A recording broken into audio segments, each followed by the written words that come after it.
샬롬 샬롬 샬롬 샬롬. 하나님 사랑합니다. 여러분 주 안에서 사랑합니다. 오늘 다니엘 11장 말씀이죠. 내가 진실을 말하리라. I tell you the truth 합니다. 2절부터 20절까지 말씀은 다니엘 11장 45절까지 중에서 1절부터 20절까지 말씀 우리 함께 합독했습니다. 내가 또 메대 사람 다리오 원년에 일어나 그를 도와서 그를 강하게 한 일이 있었느니라. 이제 내가 참된 것을 내게 보이리라. 보라, 바사에서 또 새 왕들이 일어날 것이요 그 후에 넷째는 그들보다 심히 부요할 것이며 그가 그 부요함으로 강하여진 후에는 모든 사람을 충동하여 헬라 왕국을 칠 것이며 장차 한 능력 있는 왕이 일어나 큰 권세로 다스리며 자기 마음대로 행하리라. 이렇게 말씀합니다. 11장에서 그렇게도 유세를 떨치던 안티오쿠스 에피파네스의 죽음을 통해서 이 세상에서 우리가 어떻게 살아야 할 것인지, 그것이 어떻게 사는 것이 올바른 것인지를 깨닫게 합니다. 많은 사람들이 권력과 명예를 추구하는데 이것이 인해 사라지는 안개와 같음을 우리는 알아야 되겠죠. 따라서 우리는 이 세상의 형적은 신속히 지나가는 것임을 알고 이 세상에 사는 동안 영원하고 가치 있는 것에 관심을 쏟고 가야 합니다. 백디스 퓨처 예전에 한참 아주 유명했던 미래로의 귀환이라는 타임머신을 타고 과거나 미래로 시공간의 세계를 여행하는 스토리로 전개되는 유명한 공상과학 영화, 오래됐죠. 그 영화의 주인공은 마티죠. 우선 타임머신을 타고 자기가 태어나지 않았던 몇십 년 전의 과거로 우연히 가게 되죠.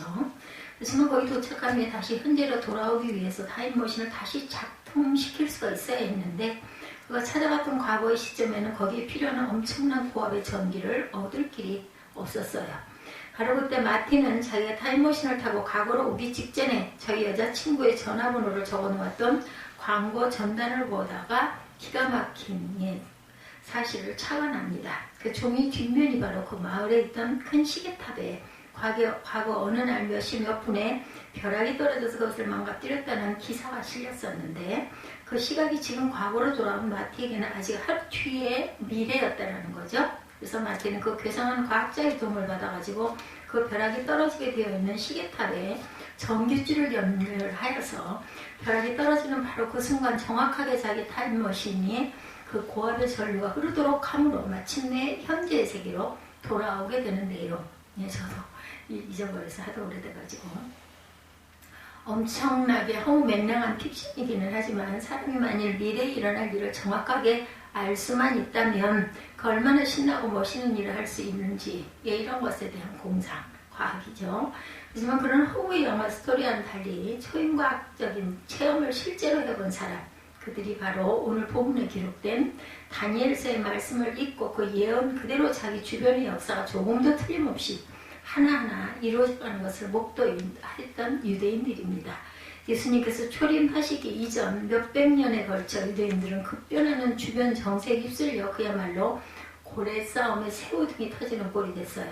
그렇지만 다니엘 이후의 미래에 벌어지게 될 역사의 사건들을 지극히 상세하고 정확하게 일찍부터 예언하고 있는 이 말씀을 읽고 깨닫고 있던 구약의 성도들은 바로 자기 나라 주위의 강대국들을 중심으로 일어나고 있는 역사가 다니엘서의 예언 그대로 하나도 틀림없이 진행되어져 나아가는 것을 보고 놀라움을 금치 못합니다.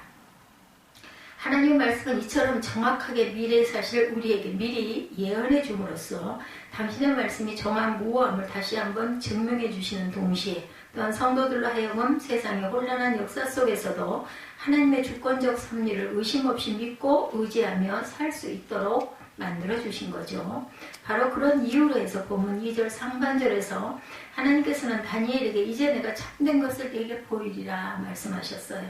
앞장에 보면 하나님께서는 다니엘을 은총을 크게 받은 자라고 부르시면서 그에게 진리의 글에 기록된 것, 즉 하나님이 행하시는 역사에 관한 참된 계시를 들려주셨어요. 오늘 본문은 그 참된 것, 즉 미래의 유다 민족을 에워싸고 있는 강대국들을 중심으로 벌어질 세상 역사를 훨씬 더 자세하게 조목조목 그에게 예언해주고 있는 게 계시의 내용입니다. 그것은 약간은 오차도 없는 오로지 기록된 대로 정확하게 이루어질 예언일 까닭에 참된 것이다. 이렇게 말씀하죠. 이 부활의 네 사벌은 우리 기독교 그 성도들이 조국과 민족에 대해서 하나님께서 이루어주신 과거 역사를 이 기록된 참된 예언을 통해서 깊이 새겨보면서 미래의 소망을 위해 더욱 기도해야 할 달입니다. 그렇다면 과연 성경은 세상 역사에 대해서 어떤 참된 것을 우리에게 보여주고 있는지 한번 묵상해 봅니다. 성경의 참된 예언은 세속적인 강대국들도 하나님의 때가 되면 반드시 멸망할 것을 보입니다.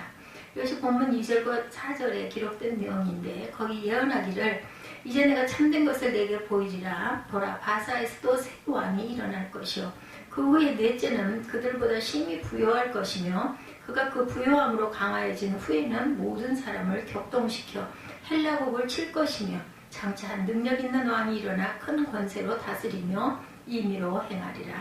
그러나 그가 강성할 때 그 나라가 갈라져 천하 사방에 나누일 것이나 그 자손에게로 돌아가지도 아니할 것이요 또 자기가 주장하던 권세대로 되지 아니하리니 이는 그 나라가 뽑혀서 이 외의 사람들에게로 돌아갈 것입니다. 이렇게 말합니다. 이것은 다니엘이 이 묵시의 예언을 받고 있을 당시 세계 역사의 패권을 쥐고 흔들고 있던 파사 제국과 그 뒤를 잇게 될 헬라 제국의 미래를 예언한 말씀입니다. 우선 바사 제국은 새 왕들이 일어난 후에 넷째 왕이 태어날 것이다 라고 말하죠. 이것은 바사 제국이 약 200년의 전성기를 누리는 동안 특별히 돋보였던 몇 왕들을 가리키는 말인데 마지막으로 심히 강성했던 왕 크세르크세스 1세가 나타나는데 그가 바로 여기서 말하는 넷째 왕 크세르크세스. 그는 여기 기록된 대로 심히 부유한 왕이었는데 자신의 그 부유함과 강함을 과신하여 모든 사람을 격동시켜서 헬라 제국을 치게 합니다. 그래서 그는 4년 동안 연 병력 약 250만을 동원시켜서 헬라국 즉 그리스를 공격했는데 결국에는 유명한 실라미스 해전에서 아테네 해군에게 대패하고 그것이 바로 바사 제국이 쇠퇴하게 된 시발점이 되고 말았다는 거죠. 최전성기라고 자신만만했던 바로 그때 아이러니하게도 바사 제국의 멸망이 순식간에 찾아듭니다. 그 바사 제국 뒤를 이은 헬라 제국도 마찬가지죠. 장차 일어날 한 능력이 있는 왕이란 바로 유명한 알렉산더 대왕을 가리키는 말입니다. 그는 그리스 반도 북쪽에 있던 마케도니아 왕이었는데 곧 그리스를 통일함으로 바사 제국을 종교시켰을 뿐만 아니라 계속 동쪽으로 침공하여 결국 인도에까지 이루는 대제국을 이룹니다. 겨우 30대 초반에 그는 그야말로 큰 권세로 다스리며 임의로 행하는 대왕이 되었던 거죠. 그렇지만 그의 멸망도 그가 강성할 때 한창 세계를 호령하며 위세를 떨치던 바로 그때 순식간에 찾아듭니다. 그 젊은 나이에 그런 갑자기 병사하게 되고 그 나라가 갈라져 천하 사방에 나누게 되었던 거죠. 즉 알렉산더 사후에 그의 제국은 그 수하에 있던 유력한 4명의 장군들 즉 본문의 이 외의 사람들이라고 가리키고 있는 이들이 사방으로 넷으로 분할해서 차지해버렸어요. 그 결과 본문에서 그 자손에게로 돌아가지도 아니할 것이요 자기가 주장하던 권세대로 되지 아니하리니 라는 예언대로 알렉산더의 아들은 아무 영토도 권세도 물려받지 못하게 됩니다. 하나님께서 다니엘을 통하여 내려주신 예언의 말씀은 이처럼 정확하게 그지없이 세계사 속에서 완벽하게 성취되어 갔어요. 그 강성했던 바사 제국이 그것도 크세르세스 1세의 통치하에 최고의 번영을 구가하고 있을 때 그 어떤 사람의 눈에도 그런 대제국이 멸망하리라고는 상상조차 할 수 없던 그때 하나님께서 미리 예언해 주신 그대로 급전직하의 나락으로 떨어지고 맙니다. 그런 바사 제국을 누르고 일어선 신흥 헬라 제국 역시 그 젊고도 천재적 전략 기술가인 알렉산더 치하에서 바사 제국보다 훨씬 더 넓은 영토를 점령해 가면서 그야말로 기세가 하늘을 찌를 듯 했던 바로 그 순간에 하나님의 예언 말씀 그대로 어처구니 없이 사분오요라고 순식간에 끝장이 나고 말죠. 참으로 하나님의 말씀이처럼 사람들이 전혀 예상조차 할 수 없었던 일을 사람이 예상할 수 있던 것과는 전혀 딴판으로 이렇게 미래를 예언했을 뿐 아니라 그 예언 그대로 1.1에 틀림없이 세계사에서 성취되어 말았던 것이죠. 이런 말씀을 대할 때 우리 성도들이 이 기록된 성경 말씀의 정확 무오함과 절대적 권위를 다시 한번 절감하지 않을 수가 없다는 거죠. 또한 이 세상 사람들이 한때 그 영광과 권세를 자랑하면서 끝없이 번영할 것처럼 보였지만 하나님의 정하신 때가 되면 전혀 사람이 예상할 수 없던 길로 하루아침에 사라지게 되는 것 역시 우리가 깨달아 느끼게 된다는 것. 지금도 우리는 주변에 있는 강대국들을 보면서 그런 나라들이 현대사의 주인공들이고 내 인생에 결정적인 영향을 주는 주권자인 것처럼 착각하기 쉽지만 사실은 결코 그렇지 않다는 것을 우리는 알아야 합니다. 사실 소련만 해도 제가 학교 다니는 시절에 그처럼 미국과 대적하는 위협적인 강대적인 종말을 그토록 빨리 보게 되려고 저는 깜짝 놀랐어요. 어느 날 아침에 지금도 기억이 생생합니다. 벼랑간에 소련이 없어졌다, 소련이 멸망했다 그래서 거짓말인 줄 알았어요. 그랬더니 정말 그 소련 그 소비에트 공화국이죠. 그 공화국이 무너졌더라고요. 하나님의 구속사역은 거짓말 같아요, 그렇죠? 구속사역은 이 극동에 있는 대한민국까지 이르고 계속해서 서진해야 할 시점에 이르자 그 최대 방해물인 철의 장막을 하나님께서 하루아침에 스스로 무너지게 만드셨어요. 그렇다면 지금 세계 2위를 자랑하는 일본의 경제력이 우리나라에도 지대한 영향을 미치고 미국의 그 필적할 자 없는 군사력이 전 세계를 당분간 평화롭게 만들 것이라고 짐작하는 건 역시 아무도 보장하지 못할 일. 그것뿐이겠습니까? 저 역시 이 자리에 서 있지만 언제 무슨 일이 일어날지 이 순간 이후의 일은 아무도 알 길이 없다라는 거죠. 기록된 이 예언의 말씀은 아무리 신흥제국이고 아무리 강대국이고 아무리 성장 일로 있는 나라이고 아무리 지금 당장은 세계 무대에서 당할 자가 없는 주역처럼 보인다 할지라도 세상 역사의 진짜 주인공이 아닌 것을 명백하게 보여줍니다. 결국 세상의 모든 나라들은 다 하나님의 손 안에 잡혀있는 막대기에 불과하죠. 옛날 어릴 때 미국을 믿지 말고 소련에 속지 말고 일본은 일어난다. 조선아 조심해라. 이런 그 구호를 저도 기억이 납니다. 우리 성도들이 미국이나 러시아나 일본이나 중국과 같은 나라를 그 자체를 보지 말고 그 강대국제차도 절대 주권으로 붙잡고 움직이고 계시는 하나님을 볼 줄 알아야 된다는 거죠. 세상 나라들은 아무리 크고 강하게 보일지라도 결국 멸망할 날이 오고야 말지만 오직 하나님께서만은 이 모든 세상 나라들과 민족들을 위해 자정하고 계시는 영원한 통치자이심을 기억하는 저와 여러분이 되시기 바랍니다. 성경의 참된 예언은 역사의 혼란 중에도 하나님 나라의 백성은 안전 보장되는 것을 확실히 보여줍니다. 헬라 제국 이후에도 이스라엘은 여전히 두 나라 싸움에 틈바구니에 끼어 양쪽으로 얻어맞으면서 살게 되었지만 그건 역시 어디까지나 하나님의 주권하에 진행될 일이라는 사실을 본문이 증거하고 있습니다. 5절 이하 20절까지의 내용은 헬라 제국의 뒤를 이은 넷으로 분열된 나라 중에서 특별히 이스라엘 민족에게 직접적으로 영향을 끼치게 된 나라에 대하여 자세히 예언하고 있습니다. 그 두 나라를 가리켜 본문에서는 남방의 왕과 북방의 왕이다 이렇게 표현했는데 이것은 바로 알렉산더 대왕 사후에 남쪽의 애굽을 차지했던 프톨레미 왕조와 북쪽의 시리아를 차지했던 셀루키스 왕조를 가리키는 거죠. 이들 두 왕조 사이에 끊임없는 대립과 전쟁이 잇따라 일어났습니다. 5절부터 9절의 말씀은 특히 남방의 왕이 주도권을 가지고 북방을 대항하고 있던 시기의 역사를 예언합니다. 바사제국 때와 헬라제국 때에도 그랬으며 나중에 로마제국 시절에도 마찬가지였지만 이 제국들의 남쪽 경계는 항상 애굽에서 끝났어요. 그래서 이런 제국의 치하에서 남방하면 바로 애굽의 통치였던 거죠. 우선 5절에 보면 남방의 왕은 강할 것이나 그 군들 중에 하나는 그보다 강하여 권세를 떨치리니 그 권세가 심히 클 것이요 라고 합니다. 처음에는 애굽의 프톨레미 1세가 세력이 강했지만 조금 후에는 그 군들 중에 하나 즉 프톨레미 수하에 있던 알렉산더의 장군 중 하나였던 셀루키스가 독립하여 시리아를 중심으로 한 새 왕국을 세웠고 시간이 흘러갈수록 북방 왕국의 세력이 더욱 강해져 갈 것을 예언합니다. 6절에 보면 몇 해 후에 그들이 서로 맹약하리니 곧 남방왕의 딸이 북방왕에게 나아가 화친하리라. 그러나 이 공주의 힘이 쇠하고 왕은 서지도 못하며 권세가 없어질 뿐 아니라 이 공주와 그를 데리고 온 자와 그를 낳은 자와 그때 도와주던 자가 다 버림을 당하리라고 말하죠. 이것은 남방의 왕 프톨레미 2세가 북방왕 안티오쿠스 1세와 화친하기 위하여 자기 딸 베레니스를 정략결혼의 희생물로 내어주었던 사실을 예언한 것입니다. 그렇지만 그 공주는 나중에 오히려 안티오쿠스의 전처에게 살해를 당하고 그녀가 안티오쿠스 1세에게서 낳았던 왕자 역시 죽임을 당하고 그들 편에 섰던 자들 모두가 같은 꼴이 되고 맙니다. 여기 그 왕은 서지 못한다는 말이 바로 그 공주의 아들이 북방왕국의 왕자를 물려받지 못한다라는 뜻이죠.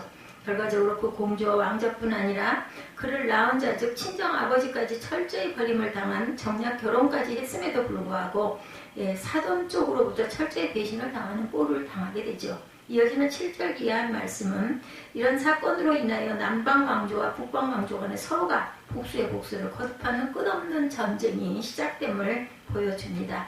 7절로 9절에 보면 그러나 이 공주의 본족에서 난 자 중에 하나가 그의 위를 이어 북방왕의 군대를 치러 와서 그의 성에 들어가 그들을 쳐서 이기고 그 신들과 부호 만든 무상과 은과 금과 아름다운 기구를 다 묘력하여 애국으로 가져갈 것이요 몇 해 동안 그가 북방왕을 치지 아니하리라. 북방왕이 남방왕의 나라로 쳐 들어갈 것이나 자기 본국으로 물러가리라. 이렇게 증거하죠.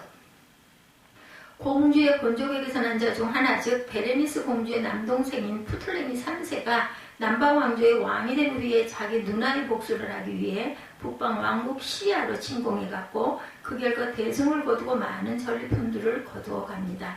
북방왕은 그 복수로 남방왕조를 침략해왔지만 실패로 돌아갔고 바로 9절에 기록된 그 예언 그대로 되죠. 이어지는 10절 이하 20절의 말씀은 이후에 점점 더 강대해져서 북방왕조를 중심으로 한 온갖 전쟁들을 예언하고 있는 내용들이죠.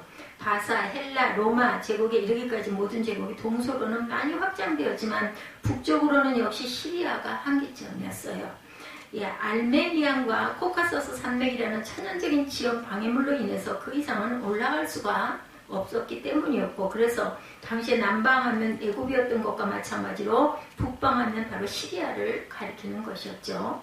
우선 10절부터 16절의 말씀에 예언하기를 그 아들들이 전쟁을 준비하고 힘이 많은 군대를 모아 물이 넘친같이 나아올 것이며 또 와서 남방왕의 견고한 성까지 칠 것이요 남방왕은 크게 노하여 나와 북방왕과 싸울 것이라. 북방왕이 큰 무리를 일으킬 것이나 그 무리가 그의 손에 붙임받으리라. 그가 큰 무리를 사로잡은 후에 그 마음이 스스로 높아져서 수만 명을 엎드러뜨릴 것이나 그 세력은 더하지 못할 것이요 북방왕은 돌아가서 다시 대군을 전보다 더 많이 준비하였다가 몇 해 곧 몇 해 후에 대군과 많은 물건을 거느리고 오리라. 그때 여러 사람이 일어나 남방왕을 칠 것이요 내 백성 중에서도 강포한 자가 스스로 높아져서 이상을 이루리 할 것이나 그들이 도리어 넘어지리라. 이에 북방왕은 와서 토성을 쌓고 견고한 성읍을 취할 것이요 남방 군대를 그를 당할 수가 없으며 또 그 택한 군대라도 그를 당할 힘이 없을 것이므로 오직 와서 치는 자가 의로 행하리니 능히 그 앞에 설 사람이 없겠고 그가 영원한 땅에 설 것이요 그것에는 멸망이 있으리라. 이렇게 말합니다. 자세한 설명은 이후 남방왕조와 북방왕조 사이에 서로 밀고 당기는 전쟁이 여러 차례 벌어지죠. 한 가지 분명히 말씀드릴 수 있는 것은 전쟁의 그 상세한 전모에 이르기까지 다 이 본문에 예언된 그대로 벌어졌다는 사실입니다. 남방왕이 한번 승전에 도치병에 사로잡다 다음 전쟁에 지게 되는 것이라든지 북방왕이 패전 이후 그야말로 이를 갈며 보복을 꾀하던 대군을 양성하고 충분한 보복을 준비한 것 등 모든 것이 정확히 그대로 성취가 되죠. 특히 이 과정에서 본문 14절 하반절에 내 백성 중에서도 강포한 자가 스스로 높아져서 이상을 이루려 할 것이나 그들이 도리어 넘어지리라고 예언한 부분이 있는데 이것은 유대인 중에 북방왕의 편을 들어 애굽을 공격했던 무리들을 가리킵니다. 이 강포한 자 즉 폭력을 수단으로 삼는 과격한 혁명주의자들은 나름대로 무슨 이상, 계시를 받고 그 국제전을 소용돌이에 휘말려 들었지만 결국 실패하고 말죠. 그런 긴 전쟁 끝에 결국 북방의 왕조는 영화로운 땅, 즉 유다 지역의 패권을 완전히 쥐게 되는 거죠. 계속 이어지는 17절 말씀에 보면 그가 결심하고 전국의 힘을 대하여 이르렀다가 그와 화친할 것이요 여자의 딸을 그에게 주어 그 나라를 패망케 하려 할 것이나 이루지 못하리니 그에게 무익하리라. 이렇게 말합니다. 이것은 북방왕조의 안티오쿠스 3세가 그의 아름다운 딸 클레오파트라를 남방왕조 프톨레미 5세에게 정략적으로 결혼시키므로 애굽에 대한 자기 영향력을 확장하고자 했던 거죠. 그렇지만 그 결과 그의 뜻을 이루지 못하고 오히려 그에게 무익한 것이 되었다고 했는데 역사적으로 클레오파트라는 오히려 자기 남편 프톨레미 5세의 편이 되어서 친정아버지와 대항함으로 이 예언 역시 정확하게 실현이 됩니다. 끝으로 18절부터 20절에 그 후에 그의 얼굴을 선무로 돌이켜 많이 취할 것이나 한 대장에서 그의 보이는 수욕을 씻고 그 수욕을 그에게 돌릴 것이므로 그가 드디어 그 얼굴을 돌이켜 자기 땅 산성으로 향할 것이나 거쳐 넘어지고 다시는 보이지 아니하리라. 그 위를 이을 자가 토색하는 자로 그 나라의 아름다운 곳으로 두루 다니게 할 것이나 그는 분노함이나 싸움이 없이 몇 날이 못되어 망할 것이라 라고 했습니다. 이것은 자기 딸에게 배신당한 북방왕 안티오코스 3세가 방향을 돌려 소아시아 지중해 연안 지역을 공격했는데 한 대장 즉 로마 장군 루시우스 스키피오에 의하여 패전하게 될 것을 가리키는 예언입니다. 그 이후로는 자기 땅 즉 자기 영역 내에서 노력하다가 결국 거쳐 넘어지고 다시는 보이지 않게 죽게 되어버립니다. 그 뒤를 이은 셀리쿠스 4세는 소색하는 자 즉 세금 징수원을 각곳에 파송하여 불을 채우고자 했지만 몇 날이 못되어 의문에 죽음을 당하게 되죠. 그렇지만 이처럼 남조 프톨레미 왕조와 북조 셀리쿠스 왕조 사이에 벌어질 일들이 이처럼 상세기 단위를 통하여 예언되고 그 예언들이 하나도 틀림없이 정확하게 성취된 것은 놀라운 일이 아닐 수가 없죠. 특히 알렉산더 이후 그의 제국이 4개의 나라로 나뉘었음에도 불구하고 그 중에서 유독 이 두 왕조에 대해서만은 이처럼 상세하게 예언해 주신 이유는 이들이 바로 유다 민족이 직접적으로 영향을 끼친 나라들이었기 때문입니다. 실제로 이 두 왕조가 세력 다툼과 복수전을 주고받는 동안 그 사이에 있던 유다는 약소 민족의 서러움을 고스란히 당할 수밖에 없었습니다. 그렇지만 하나님께서 바로 이 예언의 말씀을 그들에게 미리 선포해 주심으로 당신의 택자들로 하여금 그 와중에도 결코 소망을 잃지 않도록 배려하시죠. 이스라엘 백성 중에 이 예언의 말씀을 읽고 기억하고 있던 자들은 그들의 조국 위 아래에서 벌어지는 강대국들의 전쟁과 흥망의 소용돌이가 오로지 하나님의 예언의 말씀대로 정확하게 벌어지고 있는 역사라는 사실을 깨닫고 믿을 수가 있었던 것이죠. 그리고 바로 그런 신앙인들은 그처럼 엄청난 주변 역사의 혼란과 환란 속에서도 오히려 하나님의 주권을 더욱 확신하면서 조금도 불안해하거나 염려하지 않고 끝까지 성민의 소망을 지킬 수 있었음에 틀림이 없습니다. 이 성경 말씀은 그와 똑같은 위로를 오늘날도 우리에게 주고 계시죠. 성도와 교회가 때로는 세상 역사의 소용돌이 속에서 아무 대항할 능력 없는 희생양들처럼 보일 때가 있습니다. 나치 제국 앞에, 일본 제국 앞에 참된 기독교인들은 속수무책으로 당하기만 할 수밖에 없었던 비참한 시절이 있었어요. 아니 지금 이 순간도 여전히 공산 독재 정권의 탄압 앞에 혹은 이슬람교 국가의 박해 아래 있는 참된 교회들은 그야말로 발붙일 곳도 없어 보이는 아멸과 토굴에서 전쟁 근근하고 있는 그러한 경우도 있습니다. 그렇지만 이런 일 역시 하나님께서는 살아계셔서 완벽하게 주장하고 계시는 섭리의 과정이라고 성경은 우리에게 명백히 가르칩니다. 세속 권력과 무신론 세력의 틈에 끼어서 꼼짝 못하고 있는 것처럼 보이는 시대도 결코 기독교가 지고 있는 때는 아닌 거라는 거죠. 왜냐하면 그런 과정조차도 하나님의 원래 작전 계획이 이미 포함되어 있는 것이고 교회의 최우선 일을 향하여 한 걸음 나아가고 있는 필연적인 단계에 불과하기 때문이다. 서로 성도들이 박해와 죽음을 당하고 교회가 전혀 무력한 존재처럼 보이는 최악의 때를 맞이한다 할지라도 그것조차 전적으로 하나님의 완벽하신 주권하에 있는 것임을 확신함으로 끝까지 세상을 이기며 죽도록 충성하는 저와 여러분이 되시기를 바랍니다. 하나님께서는 세상에 강해 보이는 나라, 마치 역사의 주인공처럼 보이는 나라들을 홀로 주장하시고 흥망성쇠를 한 손에 쥐고 계시는 분, 성경 말씀이 이것을 분명히 증거하고 있을진데 하물며 내 한 사람이 인생에 대한 주권이야 두말할 필요도 없겠죠. 우리의 생은 그야말로 사나 죽으나 오로지 하나님의 장중에 붙잡혀 있을 뿐임을 깨달아야 하겠습니다. 하나님께서는 그리스도의 왕국이 일간 세상 나라의 권력과 우상 종교의 압제 틈에서 속수무책을 당하고 있는 것처럼 보이는 그 순간에도 모든 주도권을 홀로 쥐고 조종하고 계시는 분이시라는 것. 성경 말씀이 이것을 명백히 증거해주고 있을진데 하물며 내 한 사람의 인생에 무슨 구름이 약간 끼고 풍랑이 좀 닥친다 해서 하나님께서 살아계시지 않는다고 의심할 일이 있겠느냐는 거죠. 아무리 세상에 다른 세력이 왕성해 보인다 할지라도 우리 하나님의 지대한 관심사는 오히려 그 틈에 끼어 숨도 제대로 못 쉬는 것처럼 보이는 당신의 택자 한 사람 한 사람에게 다 집중되어 있는 것을 믿어야 할 것입니다. 바로 성경이 우리로 하여금 이런 신앙을 지키게 만들어 주시죠. 이 성경 말씀이야말로 오늘 우리 성도들의 손에 있는 미래에 일어날 일을 100% 정확하게 가르쳐주는 기적의 예언이라는 것. 우리가 항상 성경 속에서 우리 생을 자신있게 하나님 나라에 투자하고 살아가면 결과는 틀림없이 승리겠죠. 페칼트니라는 사람은 기독교는 기둥이 둘인데 하나는 이적이고 하나는 예언성취다 이렇게 말했어요. 성경이 완성되지 않았던 구약시대와 신약의 초대교회 시대까지는 하나님께서 당신의 백성들의 신앙을 위하여 이적을 베푸셨고 이제는 오직 이 완성된 정확한 예언 신구약 66권의 말씀만으로 우리의 신앙을 충분히 바치고 남는 기둥이 되게 해주십니다. 참된 것을 우리에게 예언해 주셨고 그 참된 것이 그대로 성취됨을 과거의 구속사를 통해서 보여주신 것을 깨닫고 믿음으로 이 세상 역사와 인간사의 혼란과 소용돌이 가운데서도 조국의 미래와 개인의 장래에 대하여 참된 예언이 약속해 주신 구원과 축복을 함께 누리는 저와 여러분이 되시기를 주님의 이름으로 축복합니다. 기도하시겠습니다.